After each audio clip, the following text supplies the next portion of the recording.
নমস্কার, 7 hour news নেটওয়ার্কে আপনাদের স্বাগত। ফের নদী পাড় ভাঙনের আতঙ্কের প্রহর গোনা শুরু। তবে এবার সাগরদ্বীপ বা নামখানার মতো দক্ষিণবঙ্গের কোনো উপকূলবর্তী অঞ্চল নয়, বরং নদী পাড়ের ভাঙনের আশঙ্কায় এবার ঘুম উড়েছে দিনহাটার গীতালদহের অন্তর্গত জারিধরলা ও দড়িবশ এই দুই গ্রামের বাসিন্দাদের। সূত্রের খবর, বৃষ্টির কারণে বিগত বেশ কয়েকদিন ধরে স্থানীয় ধরলা নদীর জল ক্রমাগত বাড়ছে, ফুঁসছে ধরলা নদী। সেই সঙ্গে দোসর হয়েছে নদী পাড়ের ভাঙন। আর এই ভাঙনের জেরে ইতিমধ্যেই এই দুই গ্রাম মিলিয়ে প্রায় 12টি বাড়ি চলে গিয়েছে নদী গর্ভে। তবে শুধু বাড়ি নয়, ভাঙনের কারণে প্রায় 150 বিঘা কৃষি জমিও নদীগর্ভস্থ হয়েছে। ঘরছাড়া গ্রামবাসীরা এখন তাই নিতান্তই অপারগ হয়ে আশ্রয় নিচ্ছেন রাস্তায় অথবা কোনো গাছের তলায়। সেখানে চলছে দিন গুজরান। সত্তর নদী পাড়ের ভাঙন সম্পর্কে প্রশাসনের পক্ষ থেকে কোনো ব্যবস্থা না নেওয়া হলে আরও বাড়ি নদীর তলায় চলে যেতে পারে বলে আশঙ্কা করছেন স্থানীয়রা।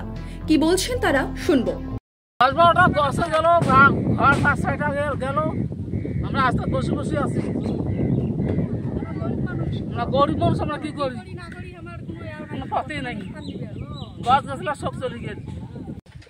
মোটামুটি এই নদী 10-12 দিন থেকে ভাঙতেছে, 10-12টা বাড়ি নদীর মধ্যে চলে গেছে। মোটামুটি মনে করো 8-10-12 দিন ভাঙলে মোটামুটি 20-25টা নদীতে যাবে, যেরকম ধাক্কা লাগতেছে।